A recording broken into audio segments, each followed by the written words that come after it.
नमस्कार मैत्रिणींनो, आज मी तुमच्यासोबत शेअर करणार आहे माझ्या आईच्या हाताची खास खानदेशी पद्धतीने बनवलेली लोणच्याची रेसिपी। तर हे लोणचं इतकं चवदार बनतं आणि झणझणीत बनतं। तुम्ही जर एकदा ट्राय केलं ना तर दरवर्षी तुम्ही अशाच पद्धतीने लोणचं कराल।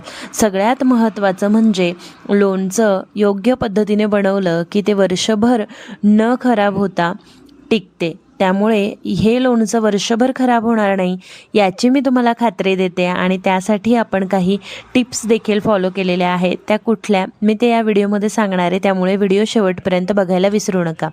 आता या ठिकाणी आम्ही कैऱ्या आणलेल्या आहेत, त्या व्यवस्थित पाण्यात 4-5 तास भिजवून ठेवलेल्या होत्या आणि नंतर मस्त अशा कोरड्या करून त्यांना आपण कट करतोय। आता सगळ्यात पहिली पद्धत येते की कैरी कशी निवडावी, त्यासाठी काही गोष्टी लक्षात ठेवायच्या असतात। कैरी पूर्णपणे कच्ची आणि घट्ट असावी, कैरीवर कुठल्याही प्रकारचा डाग, भेग किंवा खराब नसावी। शक्यतो लोणचं करताना गावरान पद्धतीची जी देशी कैरी असते ती वापरायची, जेणेकरून आपलं लोणचं जे आहे ते जास्त काळ टिकतं। तर या ठिकाणी आम्ही जो अडकिता आहे तो व्यवस्थित असा स्वच्छ धुवून पुसून कोरडा करून घेतलेला होता सकाळीच, जेणेकरून कुठलंही पाण्याचा कैरीचा संपर्क होणार नाही। तर या ठिकाणी कैऱ्या आपल्याला व्यवस्थित अशा मीडियम आकारामध्ये फोडायच्या आहे, जेणेकरून फार लहान नको। त्यामुळे काय होतं की लोणचं थोडं नरम जास्त होतं पटकन, आणि खूप मोठी जर कैरी केली तर मसाला जो आहे पूर्ण आतपर्यंत मुरत नाही। त्यामुळे कैरीची आपल्याला खाप जी आहे ती अगदी मीडियम करायची, जेणेकरून मसाला पूर्ण आतपर्यंत जाईल। तर या पद्धतीने आम्ही अशा कैऱ्या फोडून घेतोय। दुसरं म्हणजे कैरी जेव्हा तुम्ही कट करतात त्यावेळेस खाली पेपर वगैरे व्यवस्थित स्वच्छ कपडा अथरा पेपर अथरा, जेणेकरून कुठलीही घाण कैऱ्यांना लागणार नाही। आता एक एक कैरी फोडली की त्यामधली आम्ही कोय काढून ती पुसून लगेचच मोठा एक कापड टाकलेलं होतं, तुम्ही बघू शकताय तिकडे मम्मी लगेच रचून ठेवत होती। आता ह्या कैऱ्या कापल्यानंतर आम्ही रात्रभर त्यांना छान असं फॅनखाली सुकवलं। आमच्याकडे हळद आणि मीठ लावून कैऱ्या ठेवत नाही, तर अशा कट झाल्या की त्यांना रात्रभर आम्ही मस्त सुकवलं। आता ही दुसऱ्या दिवसाची पद्धत आहे। तर या ठिकाणी मसाले कोणते वापरायचे, काय वापरायचे ते मी डिस्क्रिप्शनमध्ये तुम्हाला डिटेलमध्ये देणार आहे, कारण खानदेशी पद्धतीच्या लोणच्याची खासियतच त्याचा मसाला जो आहे ना ती आहे। तर या ठिकाणी मी एक छोटा फोटो देखील दाखवलेला आहे की काय काय किती किती प्रमाणात घ्यायचं। या ठिकाणी मम्मीने मोहरीची डाळ आहे जी 750 ग्राम आहे, ती व्यवस्थित अशी मीडियम म्हणजे खूप जास्त बारीक न करता अशा पद्धतीने वाटून घेतलेली आहे। या ठिकाणी आपण अर्धा किलोला जास्त एवढं मीठ, आता 50 कैरी होती आमची, त्यानुसार आम्ही मीठ वापरलेलं आहे। तर बरेच जण खडा मीठ जे जाड असतं ते देखील वापरतात, तेच वापरलं तरी देखील चालेल। या ठिकाणी आपण खडबडीत अशी बारीक करून घेतलेली बडीशोप घातलेली आहे, लवंग देखील थोडेसे ठेसून घेतलेले आहे।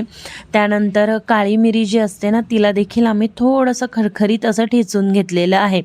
फार जास्त आपल्याला बारीक करायचं नाही आहे, थोडं ठेचून घालायचे आहेत। आणि काही मसाले जे आहेत ते आपल्याला अख्खे घालायचे, म्हणजे काही अख्ख्या लवंग घालायचे, काही अख्खे मिरी देखील घालायची। या ठिकाणी मेथीची डाळ जी असते ती आम्ही घालून घेतलेली आहे। ज्याप्रमाणे मी तुम्हाला सांगितलं की मी डिस्क्रिप्शनमध्ये सगळं डिटेलमध्ये तुम्हाला काय किती प्रमाणात आहे ते मसाल्यांची यादी देईल। आम्ही 50 कैरीसाठीचा हा मसाला जो आहे तो वापरलेला आहे।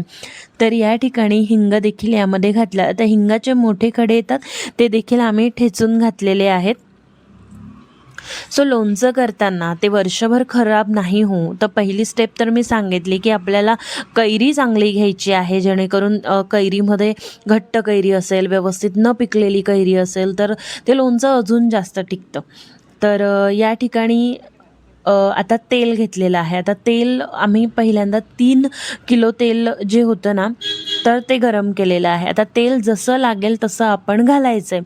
महत्त्वाची टिप म्हणजे जेव्हा लोणचं पूर्ण भरलं जाईल त्यावरती थोडं तेल आपल्या कैरींच्या खापाच्या वरती आलेलं पाहिजे, इतपत आपल्याला तेल लोणच्यामध्ये घालायचं आहे।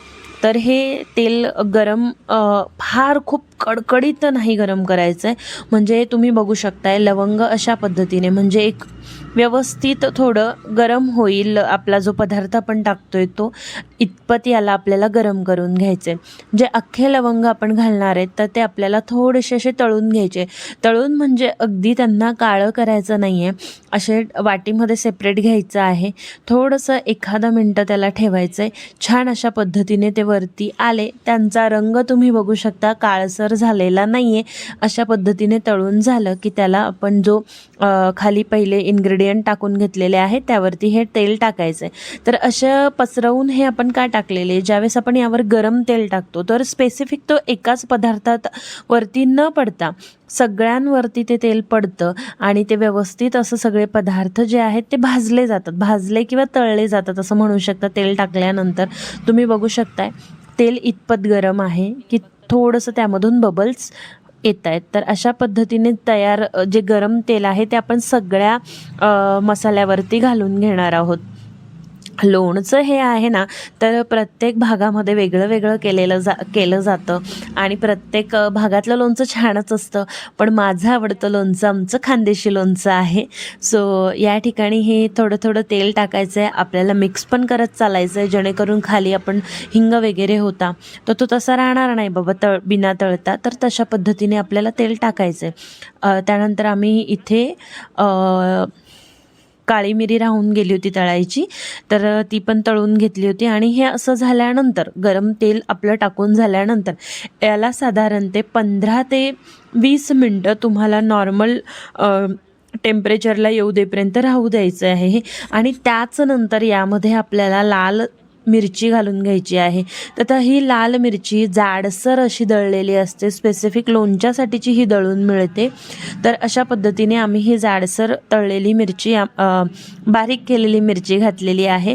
तर पहिला जो मसाला आहे ना त्यातलं तेल काही प्रमाणामध्ये थंड करून घेतल्यानंतरच आपल्याला यामध्ये मिरची आणि हळद घालायची, जेणेकरून ते जळणार नाही किंवा करपणार नाही अशा पद्धतीने. आता हे तेल अगदीच थंड देखील नाही आहे, यामध्ये तुम्ही बोट ठेवू शकता इतपत, म्हणजे कोमट म्हटलं तरी चालेल अशा पद्धतीला ते आलं, एवढ्या टेम्परेचरला आलं की त्यामध्ये आपल्याला लाल तिखट घालायचं आहे.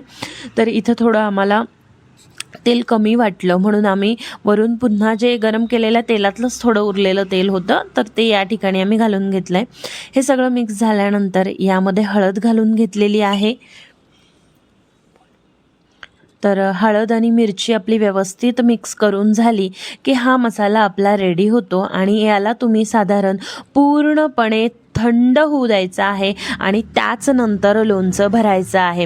दुसरी अजून टिप म्हणजे ज्याही वेळेस तुम्ही लोणचं भराल तर लोणचं ज्यामध्ये भरताय म्हणजे त्याला खारवा म्हटलं जातं, तो स्वच्छ आधी 1-2 दिवस धुवून घ्या, त्याला वाळवून घ्या, स्वच्छ कापडाने पुसून घ्या. या ठिकाणी तुम्ही कैरी बघू शकता किती छान अशी कोरडी सुकली गेलेली आहे, त्यामध्ये कुठलंही पाणी नसतं किंवा असं ओलसरपणा राहत नाही. त्यामुळे हे लोणचं वर्षभर अगदी मस्त असं टिकतं, अजिबात खराब.